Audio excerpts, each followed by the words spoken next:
हरियाणा की हर अपडेट के लिए बेल आइकन दबाएं और सब्सक्राइब करें STV हरियाणा न्यूज। नमस्कार, आपके साथ मैं अनामिका अजय मिश्रा। आप देख रहे हैं फटाफट हरियाणा। कृषि कानूनों के खिलाफ दिल्ली की सीमाओं पर चल रहे किसान आंदोलन का 53वां दिन है। किसानों और सरकार के बीच 10वें दौर की बैठक भी बेनतीजा रही। दोनों पक्ष अपने अपने फैसले पर अड़े हुए हैं। सरकार और किसानों के बीच अब 19 जनवरी को अगली बैठक होगी।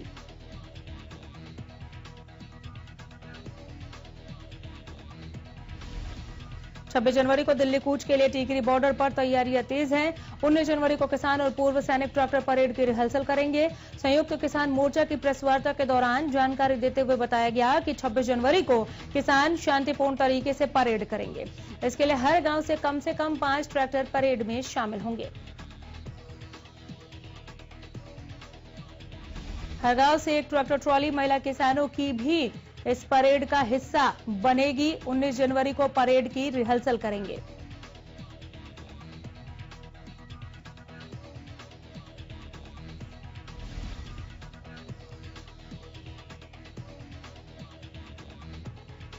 किसान आंदोलन में अब नया मोड़ आ गया। राष्ट्रीय जांच एजेंसी NIA ने किसान आंदोलन से जुड़े 50 से ज्यादा नेताओं और कारोबारियों को समन भेजा है। इनमें से कुछ लोगों से शनिवार को पूछताछ भी की गई।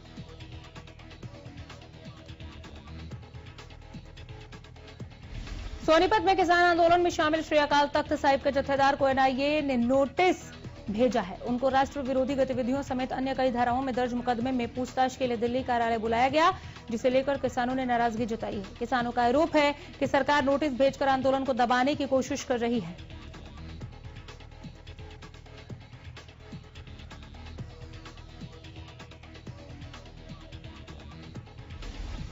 कैथल के हनुमान वाटिका पार्क में रविवार को संयुक्त किसान मोर्चा के बैनर तले मीटिंग का आयोजन किया गया। इस दौरान बताया गया कि लगभग 4 से 5 हजार ट्रैक्टर दिल्ली की ओर कूच करेंगे और इसमें महिलाओं की भी भागीदारी रहेगी। 18 तारीख को दिल्ली बॉर्डर पर महिला दिवस मनाया जाएगा, जिसमें महिलाओं की पूरे दिन की भागीदारी रहेगी। उन्होंने कहा कि हमारी रणनीति साफ है। 26 जनवरी को वो दिल्ली में प्रवेश करेंगे और ट्रैक्टर परेड का आयोजन किया जाएगा। किसान नेताओं ने भी कहा कि कृषि कानून रद्द होने चाहिए। सरकार को अपना रवैया बदलना होगा। सरकार अब किसानों की आवाज को दबाना चाहती है, इसलिए NIA के माध्यम से किसानों के नोटिस जारी किए गए।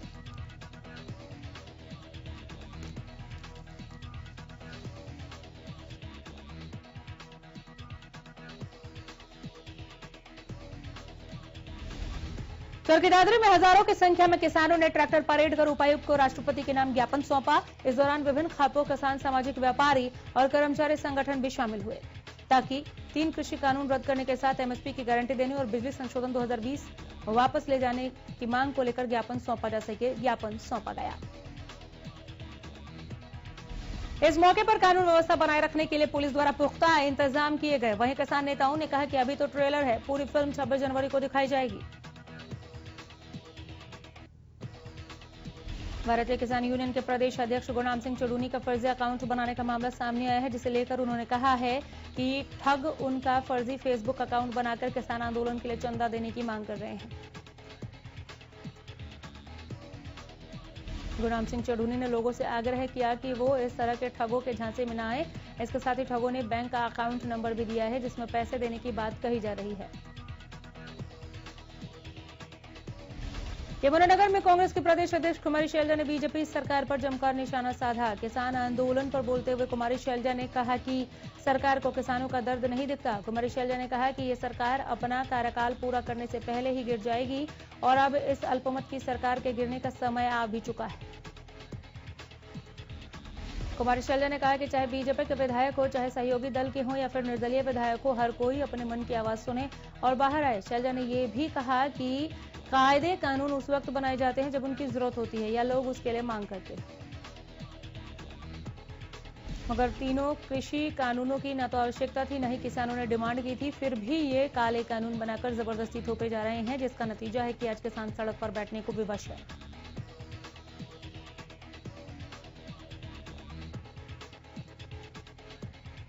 ग्राम सचिव की भर्ती रद्द किए जाने के मामले पर कांग्रेस नेता किरण चौधरी ने सरकार पर हमला बोला। किरण ने कहा कि 2016 से प्रदेश में पेपर लीक का सिलसिला जारी है। इस दौरान कई भर्तियां भी रद्द हो चुकी। किरण चौधरी ने निशाना साधते हुए कहा कि सरकार मजाक कर रही है। गौरतलब है कि 9 और 10 जनवरी को ग्राम सचिव की लिखित परीक्षा के लिए परीक्षाएं हुई थी, जिसमें करीब 6 लाख से ज्यादा युवाओं ने हिस्सा लिया था। लेकिन पेपर लीक की खबर सामने आने के बाद कर्मचारी चयन आयोग की भर्तियों को रद्द कर दिया गया। झांसी के तिकोना पार्क में झांसी जिला बनाव संघर्ष समिति द्वारा लगातार 16वें दिन भी धरना जारी है। यह धरना समिति के अध्यक्ष रामनिवास फौजी की अध्यक्षता में हो रही है। शहर के अलग अलग संस्थाओं द्वारा इस धरने को समर्थन देकर धरने पर बैठे आंदोलनकारियों का हौसला बढ़ाया जा रहा है। समिति के अध्यक्ष रामनिवास फौजी ने इस दरमियान कहा कि झांसी को जिला बनाने की मांग को लेकर लगातार 16वें दिन भी धरना जारी है। जब तक जिला नहीं बनता झांसी, तब तक वो और उनके साथी धरने पर बैठे रहेंगे। उधर अम्बाला में आरटीए विभाग के कर्मचारियों के साथ ट्रांसपोर्टरों के विवाद का वीडियो इन दिनों खूब वायरल हो रहा है। दरअसल अम्बाला की मोटर मार्केट में आरटीए विभाग के कर्मचारी रूटीन प्रक्रिया के तहत गाड़ियों की चेकिंग कर रहे थे। उसी दौरान गाड़ी का चालान करने को लेकर आरटीए विभाग के कर्मचारियों के ट्रांसपोर्टरों से कहासुनी हो गई। आरटीए विभाग के कर्मचारियों ने इसकी जानकारी पुलिस को दी। पुलिस ने मौके पर पहुंचकर हंगामा कर रहे लोगों को शांत करवाया, जिसके बाद आरटीए विभाग के सब इंस्पेक्टर ओम प्रकाश ने गाड़ी मालिक और हंगामा कर रहे लोगों के खिलाफ पुलिस को शिकायत दी।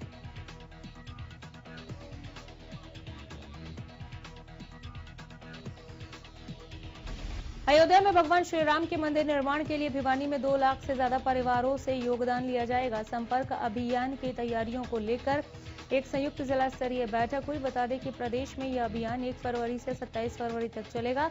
इस अभियान में 10 रुपए, 100 रुपए, 1000 रुपए तक के कूपन होंगे। इससे ज्यादा की रसीद कटेंगी।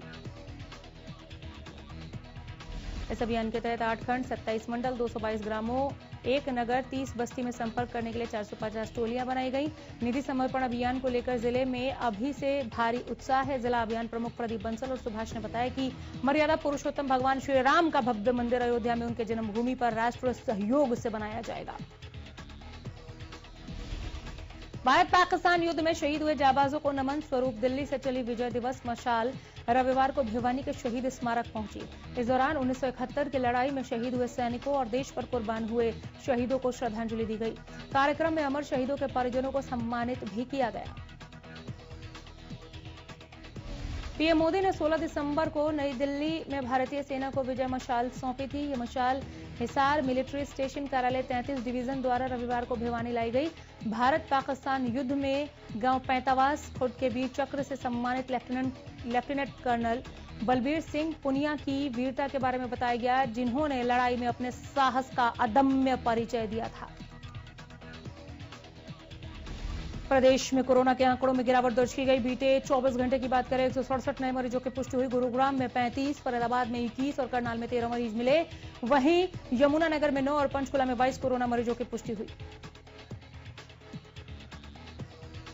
प्रदेश में 24 घंटे में 4 लोगों की मौत हुई है कोरोना संक्रमण की वजह से। बता दें कि अब तक कुल 2983 लोग मारे गए, जबकि हरियाणा में कुल 2,66,131 केस निकलकर सामने आए, जिसमें एक दिन में 218 मरीजों ने कोरोना को मात भी दी है। कुल 2,61,000 से ज्यादा लोग ठीक हुए। सोना के बाबा गुरबचन सिंह निरंकारी कॉलेज और वार्ड नंबर 13 पहाड़ कॉलोनी के पास नगर परिषद की लापरवाही की वजह से कूड़े का ढेर लगा हुआ है। नगर परिषद द्वारा कई सालों से यहां कूड़ा डाला जा रहा है, जिससे यहां पर अब गंदगी का पहाड़ बन चुका है। यहां पर रहने वाले स्थानीय लोगों को और कॉलेज में आने वाले छात्र छात्राओं को भारी परेशानियों का सामना करना पड़ रहा है। इस कूड़े को लेकर कई बार स्थानीय लोगों और कॉलेज प्रशासन की ओर से नगर परिषद और एसडीएम से शिकायत की गई। लिखित शिकायत देकर यहां कूड़ा नहीं डालने की शिकायत की गई। समाधान का आश्वासन तो अधिकारियों की ओर से दिया गया, लेकिन अभी तक समस्या का निराकरण नहीं हुआ, जिससे स्थानीय लोगों में परिषद के अधिकारियों के खिलाफ गुस्सा दिखा। सरेआम सड़क के किनारे बैठकर शराब पीने वाले शरारती तत्वों के खिलाफ बल्लभगढ़ की अग्रसेन चौकी के इंचार्ज अभियान चलाया गया। चौकी इंचार्ज के द्वारा अभियान चलाया गया। आसपास रहने वाले लोगों को भी राहत मिली। उन्होंने पुलिस की इस कार्रवाई की सराहना की।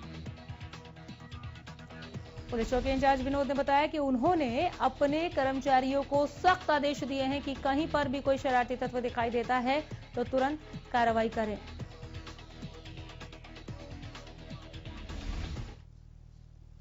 हाथी शहर के जगदीश कॉलोनी में एक नर्सिंग होम में गर्भवती महिला के प्रसव के दौरान लापरवाही बरतने का गंभीर मामला सामने आया। बताया जा रहा है कि महिला को लीवर पेन हुआ था। महिला का पति उसे लेकर नर्सिंग होम में पहुंचा। महिला ने बच्चे को जन्म तो दे दिया, लेकिन उसकी तबीयत बिगड़ने लगी थी। परिजनों ने बताया कि डॉक्टर ने परिवार को महिला से नहीं मिलने दिया। डॉक्टर परिवार को गुमराह करती रही और तबीयत ज्यादा बिगड़ने पर उसे हिसार दिया गया। जब परिजन महिला को हिसार के निजी अस्पताल लेकर पहुंचे तो डॉक्टरों ने उसे मृत घोषित कर दिया। परिजनों ने अस्पताल की डॉक्टर पर लापरवाही बरतने का आरोप लगाया है। पुलिस ने कार्रवाई करते हुए अस्पताल की महिला डॉक्टर पर गैर इरादतन हत्या का मामला दर्ज कर जांच शुरू कर दी। गुरुग्राम में समालखा विधायक के 2 बेटों सहित 35 लोगों के खिलाफ करोड़ों की धोखाधड़ी का मामला दर्ज किया गया। याचिकाकर्ता की याचिका पर सुनवाई करते हुए जिला अदालत ने समालखा विधायक के दोनों बेटों के साथ कई आरोपियों के खिलाफ मामला दर्ज करने के आदेश जारी किए थे। मामले में पुलिस की माने तो बादशाहपुर इलाके में 10 एकड़ जमीन में प्रधानमंत्री आवास योजना शहरी के नाम पर धोखाधड़ी की शिकायत पर मामला दर्ज किया गया है, जिसमें शिकायतकर्ता ने पुलिस को दी शिकायत में दर्ज करवाया है कि विधायक धर्म सिंह छोकर के दोनों बेटे सिकंदर सिंह उर्फ सतीश छोकर और विकास छोकर समेत 35 ने प्रधानमंत्री आवास योजना शहरी में निवेश करने के लिए प्रस्ताव दिया था। शिकायतकर्ता नीरज और आरोपी सतीश ने मिलकर एक company DS estate and construction March 2016 में बना। शिकायतकर्ता नीरज से 6.79 करोड़ रुपए जमा करवाए थे, लेकिन बाद में उन्हें पता लगा कि परियोजना के लिए बनाई गई कंपनी के साथ ही जमीन खरीदने के दस्तावेज भी फर्जी हैं, जिसकी शिकायत पीड़ित नीरज ने संबंधित विभाग टाउन एंड कंट्री प्लानिंग के पास भी दर्ज करवाई। सोनीपत के महरा गांव में सरपंच चुनाव की घोषणा से पहले ही खूनी संघर्ष शुरू हो गया। दरअसल शख्स ने वोट का दबाव बनाने के लिए दोस्त की पत्नी को मौत के घाट उतार दिया। बता दें कि शख्स ने युवक पर वोट का दबाव बनाया,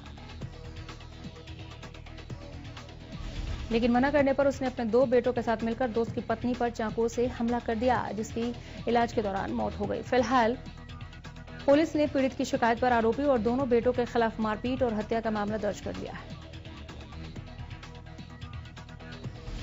यमुनानगर के पांजुपुर के पास कार में एक व्यक्ति का शव मिलने का मामला सामने आया है, जिसकी आसपास के लोगों ने पुलिस को सूचना दी। वहीं कार में शव मिलने की सूचना मिलते ही डीएसपी हेडक्वार्टर थाना सदर पुलिस सीआईए मौके पर पहुंची और मामले की जांच में जुट गई। कार में मिले व्यक्ति के शव की पहचान जयपाल नैन के रूप में हुई है, जो कैथल के सीवन का रहने वाला था। पूरे मामले को लेकर एसएचओ मनोज वर्मा ने बताया कि आवर्धन नहर के पास कार में एक व्यक्ति के शव मिलने की सूचना मिली थी। मृतक की पहचान जयपाल नैन के रूप में हुई है। उन्होंने बताया कि इसको लेकर देर रात गुमशुदगी की रिपोर्ट भी दर्ज की गई थी। फिलहाल पुलिस मामले की जांच कर रही है। यमुनानगर के आईटीआई रोड पर ज्वेलरी की दुकान पर चोरी करने आए 3 चोरों की पिटाई हुई। दरअसल कोहरे और अंधेरे का फायदा उठाकर चोर ज्वेलरी की दुकान पर पहुंचे, लेकिन तभी आसपास के लोगों ने दुकान से आवाज सुनी और इकट्ठा होकर तीनों चोरों की पिटाई की और उसके बाद चोरों को पुलिस के हवाले कर दिया। चोरों की पिटाई का एक वीडियो सोशल मीडिया पर खूब वायरल हो रहा है। इस मामले में गांधीनगर थाना पुलिस ने तीनों चोरों को गिरफ्तार कर जांच शुरू कर दी है। उन्हें कोर्ट में पेश कर पुलिस रिमांड पर लिया जाएगा। पूरे मामले को लेकर एसएचओ गांधीनगर जसबीर सिंह ने बताया कि उन्हें सूचना मिली थी कि 3 चोर गिन्नी ज्वेलरी शॉप में दीवार तोड़ सेंधमारी कर घुसे। चोरों की आसपास के लोगों ने जमकर पिटाई की। वहीं ज्वेलरी शॉप के मालिक ने बताया कि ये 3 चोर उनकी दुकान में सेंधमारी कर घुसे थे। इन लोगों ने 21 सिक्के, चांदी और कुछ पाजेब चोरी की है। करनाल की सीआईए 1 टीम में चोरी, चैन स्नैचिंग और लूट जैसी वारदातों को अंजाम देने वाले 3 लुटेरों को अरेस्ट किया है। इनकी गिरफ्तारी के बाद 4 लूट की वारदातों का खुलासा भी हुआ है, जिसमें एक लूट की वारदात को अंजाम देते हुए इन लुटेरे गैंग की तस्वीरें सीसीटीवी कैमरे में कैद हो गई थी। पुलिस ने आरोपियों के पास से एक बाइक भी बरामद की, जिस पर ये लूट की वारदात को अंजाम देकर फरार होते थे। आरोपी फिलहाल रिमांड पर हैं। चोरी के बाकी सामान को बरामद करने के लिए पूछताछ जारी है।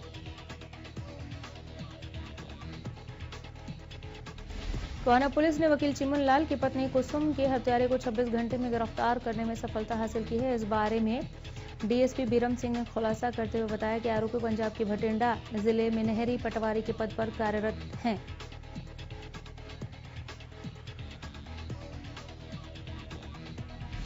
आरोपी की पहचान पुलिस ने सीसीटीवी फुटेज के आधार पर की, जिसके बाद पुलिस ने आरोपी को धर दबोचा। गौरतलब है कि शुक्रवार को दिन दहाड़े हत्यारे ने वकील के घर में घुसकर उसकी पत्नी को गोली मारकर मौत के घाट उतार दिया था। क्राइम ब्रांच ने अशोक राठी गैंग के 3 कुख्यात शूटर्स को गिरफ्तार कर इनके कब्जे से भारी मात्रा में हथियार बरामद कर दर्जनों मामलों का खुलासा किया है।